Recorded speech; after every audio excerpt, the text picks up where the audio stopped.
కడప జిల్లాలో టీడీపీ శ్రేణులు వినూత్నంగా భోగి వేడుకలు నిర్వహించాయి. రాష్ట్రంలో నెలకొన్న పరిస్థితులపై నిరసన తెలిపే ప్రతులు భోగి మంటల్లో వేసి దగ్ధం చేశారు. సుఖ సంతోషాలతో చేసుకోవాల్సిన సంక్రాంతి పండుగను నిరాశ వాతావరణంలో చేసుకోవాల్సి వచ్చిందని టీడీపీ నేతలు విమర్శిస్తున్నారు. నిత్యావసర ధరల పెరుగుదల, కరెంటు ఛార్జీల పెంపుతో ప్రజలు తీవ్ర అసంతృప్తితో ఉన్నారని ఆరోపించారు. 2024 ఎన్నికల తర్వాత టీడీపీ ఆధ్వర్యంలో ఆనందోత్సాహాల నడుమ పండుగ జరుపుకుందామన్నారు.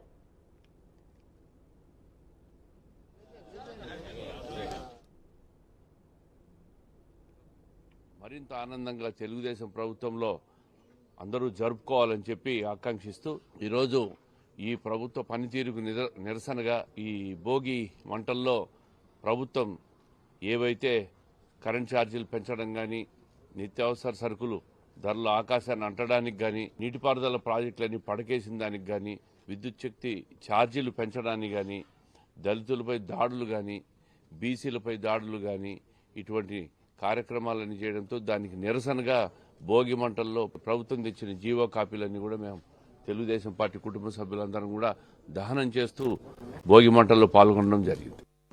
ఈరోజు ఈ రాష్ట్ర ప్రభుత్వం యొక్క అవినీతి పాలన, దుర్మార్గ పాలన, దౌర్జన్య పాలన, వీళ్ళ యొక్క సంబంధం లేని జీవోలు, అవినీతి జీవోలను అన్నిటినీ ఈరోజు ఈ భోగి మంటలో కాల్చి రేపు 2024లో వచ్చే ఎలక్షన్లో ప్రజలు ఈ వైసీపీ ప్రభుత్వాన్ని, ఈ జగన్మోహన్ రెడ్డి ప్రభుత్వాన్ని